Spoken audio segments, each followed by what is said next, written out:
So which brings us on to the next little topic that I want to pick your brains on is where do we stand with when companies are promising that it's being recycled and they're just selling it to anyone and that they don't really know, and there's been some examples, and we just talked about it really, but where we know cargo is being sent to a particular country and it may be then being smuggled across the border. We start to then look into other rules and regulations like modern slavery. Yeah.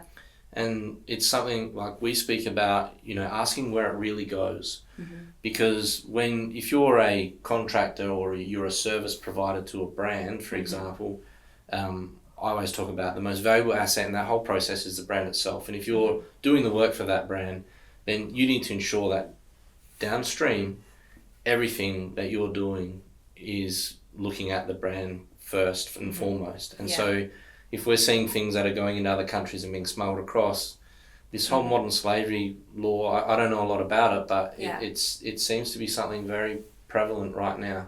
It is, and it's so intricately weaved through everything that we consume and also the waste industry, because I think it comes down to that question of, and I know Vanden is really big on this transparency point and has been for a long time, but it comes down to why, if the cost is reasonable, and if it's really too cheap, or it seems like a too good a deal, then it probably is, and it may not be evident from the people you're dealing with, because it's a reputable business. They seem to have great operations in Australia, but if they are offering prices that don't stack up in terms of labour price in Australia, then I think questions need to be asked of, or is this commodity actually being processed here? And while some of it might be, most of it might be going somewhere else where it's cheaper to process. Yeah, I mean, occasionally we have discussions where we might be competing for someone for a batch of commodities, and I might get told that they have another buyer at a certain level, and it's so far above everyone else. I normally say to them, if that's the price that you've got and you're very comfortable sending it to where it's going, then knock yourself out. But we're not going to get involved in that. Thank you very much. Yeah. Yeah, and it comes down to that. If it's too good to be true, generally it's too good to be true, Absolutely. right? Absolutely, yeah. And when we talked earlier about $5 t-shirts, and I think we're becoming, as consumers, we're becoming more aware of the fact that you can't grow the cotton and process it and then cut and sew a t-shirt and then ship it to Australia for $5. Yeah. And also have each industry along the way taking a bit of a profit. It's not possible if the working conditions are what we would consider to be not of modern slavery type conditions. And the same applies in the waste and resource recovery industry in terms of processing, and that profit has to come from somewhere. If you're talking about a much higher price they're getting for commodity, we've got to think about, I guess, what's reasonable for the work involved in it. So the modern slavery legislation is aimed at companies who have a group consolidated annual revenue of 100 million and above, which sounds like it wouldn't really affect too much of Australia's industry. But where it does come into play across the board is that those companies who are required to report will need to audit their supply chains and their business operations. So I think it's a regulation that is going to affect most of Australian businesses in that they'll have to provide data to their customers about what it is, their business operations and supply chains. Yeah. How fast do you see that happening at the moment? Well, the first reporting year will end next financial year, so mid-2020. And then businesses who are required to report have got, I believe it's 4 months, to publish their statement. And that statement needs to be signed off at board level. So we're working with businesses now to start doing a bit of a gap analysis on what they do and don't know, because it is possible as a reporting entity to publish a report that says you don't know about the risk of modern slavery, you've made inquiries, you can't verify it, and really put a very, surface level type effort into uncovering the risks of modern slavery. Yep. That's compliant in that you've published the statement potentially. Well, you'd have to go through a bit more detail, but you could essentially publish a report that says you don't know what the risks are. In terms of how that will go down with the public, I wouldn't recommend that to any company. So we assume that most businesses will want to identify the black holes in where they don't know about the risks and address those, so that when it comes to time to preparing the statement that's going to be published, they can say with a degree of certainty on a large proportion of their supply chain and business operations. So companies who've been reporting on these types of things for some years under other regimes, you see statements such as we've addressed the risk and are comfortable there's no modern slavery in 98% of our supply chain. In 2% there is some risk, and this is what we're doing about it on a year-by-year basis to address those risks. And it's not 100%, but that's a really great place to be in, and that even getting to 95% takes a very concerted and sustained effort to address. Do these businesses currently have the tools to really downstream audit their supply chain? Not at the moment, but that's something I think we're working on. The UK modern slavery legislation came in earlier than Australia's, and so companies have published reports on that. But those reports are much higher level than Australia's regime requires. And I think the companies who do have the ability to report have been doing so because it's part of their social and environmental responsibility and obligations to shareholders to disclose that type of information. Yep. So we're looking at a number of ways of gathering that information, and it really depends on the entity itself and its structure. Multinationals obviously have a really different type of approach because you're needing to ask related entities for that information as opposed to suppliers, and there's a different dynamic in terms of leverage to get that information. Yeah, that just sounds like a really big body of work that these companies will need to go and do. Yeah, it's huge. I really can't understate how big it is, but it's really interesting area because it brings to the front these conversations within a company about what their priorities are, and working with a number of different companies, it's a stark difference in some companies as to how to approach it. Some are really taking it as an opportunity to find those small areas where they're perhaps not performing as well as they think they could be, and really focusing on that so they can have the best possible outcomes in terms of reducing the risk of modern slavery. Other companies we're working with are well aware that that's not where they sit, and they are really looking to maintain their business model while complying with the law. It's a different priority, and either way, it's making those companies have the conversations. Yeah, I thought my job was interesting, but there are so many. I'm getting so much out of this today because there are so many parts, or so many elements to a supply chain that are, that have to be compliant. And when you start to really dig deep, the whole ask better questions and you'll get better answers. That's what a lot of this is.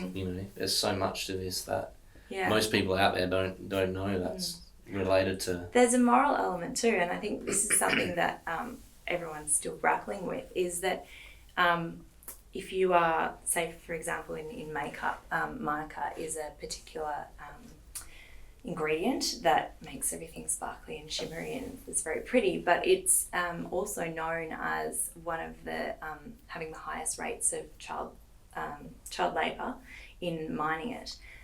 If companies who use mica in their makeup products, they just pull out of the mica industry entirely. One of the moral issues around it is that if companies who are using mica simply pull out of the mining that they're currently doing, there are whole communities which are dependent on that mica mining to sustain them. And while the practices might be abhorrent by our standards, if that community suddenly has no way of supporting itself, is that a morally better outcome because we've prevented child labour? And it's a difficult question, and it's a difficult conversation to have, and we're all very uncomfortable about the idea of child labour, but is that community better off for having lost its entire industry? Yeah, I mean, that point alone, I've never thought about it like that, but you're right, in some of those countries, that's their only way of putting food on the table, or shelter or a house or whatever that is. Yeah, absolutely. I was part of a project in Myanmar a few years ago, and we were going through the social and environmental auditing for their financial funding through the bank, and the bank requires very thorough auditing across child labour and Indigenous land rights, everything that you can possibly think of, so that the bank can report to shareholders that it only funds socially responsible projects.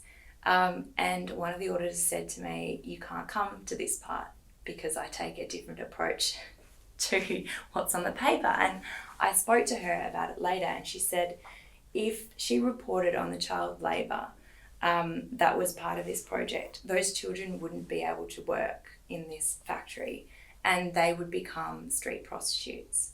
So she thought that her job was better done by ensuring that they only worked 12-hour days, that they were given a place to live, and that they were given meal breaks. And that was actually a better outcome for those children than reporting on them being there and then having them turned out.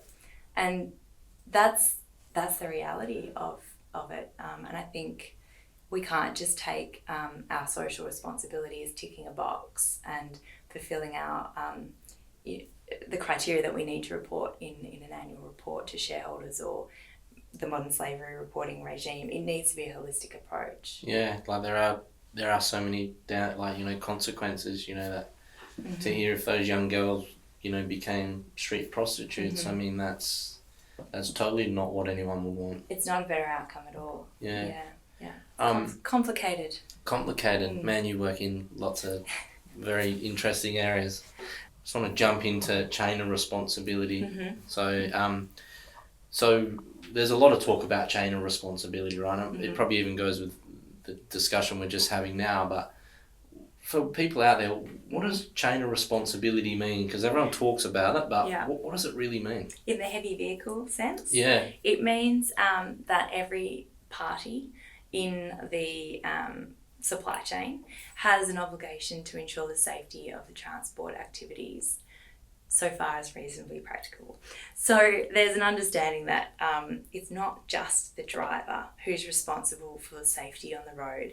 It's the consignee, it's the packer, it's the person who's loading, and the person who, or the company who has the DC facility. And all those parties in the supply chain influence different elements of their task, but they also set expectations of others in that supply chain. And so it's about recognising that those influences together need to be working towards safety and preventing unsafe practices.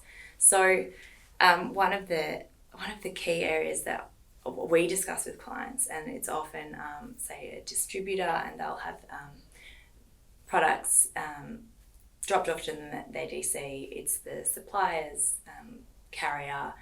They just literally receive the goods. And so, what do we have to do with this? And everything. I mean, they set the expectations in terms of delivery times, bump-in times, whether or not they have a rest area for the driver.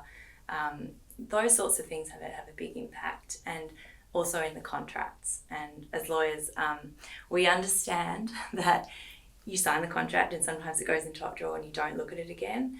But there's an obligation to ensure that your contracts don't require certain things that would encourage unsafe practices or speeding or breaching fatigue laws. And that's a big thing for the transport industry and also retail and distribution to recognise. Yeah, definitely that whole fatigue thing, it probably hits home for more of a general audience because when fatigue happens out on the road, it's generally bad. Yeah. And that's we're causing accidents and things like that. Absolutely. So, the whole chain of responsibility is really about, like you said, ensuring all those little steps along the way, they all have a role to play and it's everyone's responsibility to do it, yeah. Absolutely. I think as consumers, where we see the real changes that are, putting a lot of pressure on the transport industry is when we buy something from The Iconic or Amazon and we expect it delivered that day or the next day. That means that all those transport activities in getting it to us are put under huge time pressure, and as consumers, as we expect that more and more as just the standard, that has impacts across the industry, and that needs to be managed in a competitive retail environment. We can't have that impacting on the safety of transport. Yeah, I mean, I noticed just when we're in factories, just the way automation's slowly coming in, it's going to change a lot of those things. Well, not change it, but hopefully contribute to better outcomes in terms of chain of responsibility as automation kicks in. Potentially autonomous vehicles. Well, I mean, that's a controversial, but in the mining industry where they were introduced, it brought in a lot of, a lot less interaction of very heavy vehicles and things with humans, which is dangerous. Yeah. When you look at people walking through the stacks and operating, it's not a safe environment. And if we can automate some of that, that's great. Another way automation is really helping is in terms of weighing. So when you're loading a vehicle, it's really important that the balance is right. Yes. And if there's a sort of a rougher, I think that weighs approximately this much, and then that happens again and again with multiple different consignments on one truck, that can end up with the truck being completely unbalanced. Whereas if all that weighing is happening automatically and it's been calculated as the load and then balanced, we've got a safer load. Yeah, and a safer vehicle out there on the road, right? Absolutely, yeah. So quickly, just coming right back to where we started from. Well, I can't even remember where that was now. Yeah, so coming right back to there, with the whole crisis and recycling and waste and all these kind of things, not from the outside, but from someone working in that regulatory space. Yeah. If there was one particular area, Viv, that you see needs urgent attention or could do with more focus, what is it? Yeah, I think it's education. I think so. If we were talking about waste 5 or 6 years ago, and I used to, and it would get some funny looks, like waste. Yeah. But now it's something that everyone's talking about. Everyone's conscious of. Whether it's school kids who are learning about it at school or our grandparents who are sort of a bit bewildered by it, but they know it's topical. The conversation's there, but the education isn't there. And so we've got all these people wanting to do the right thing and not knowing what that is. And I think the starkest picture of that is walking along the Flinders Street train station, and they've got those bags. Oh yeah, the clear bags, Yeah, and so they're clear and you can see exactly what's in them. And the recycled one and the general rubbish one both filled up to the same level, and they both have about the same number of coffee cups in them. And that's just such an indication that nobody knows which one to put it in. I don't know which one to put it in. Well, yeah, I mean, and the fact they're all made differently, and one's recyclable, one's not. Some lids are biodegradable supposedly, and some aren't. So. Yeah, and they're contaminated with coffee. Does that mean you need to put them in the general waste? I think we need to know what to do so we can all get on with doing it. Yeah. Yeah. That's a great note to leave this episode of Think Beginning Not End. I hope you guys got massive value out of that. I speak to Viv regularly, and yeah, you can see right now if you're a brand or you are in supply chain, you've got a product on the market and you need advice. Clearly, I would definitely speak to Viv at Bespoke. Thank you so much for making the time. I know you're super busy. It's great to chat. Thank you coming on today. Really appreciate it. And I'm sure we'll speak soon. Guys, remember to subscribe, hit notifications, and see you on the next episode.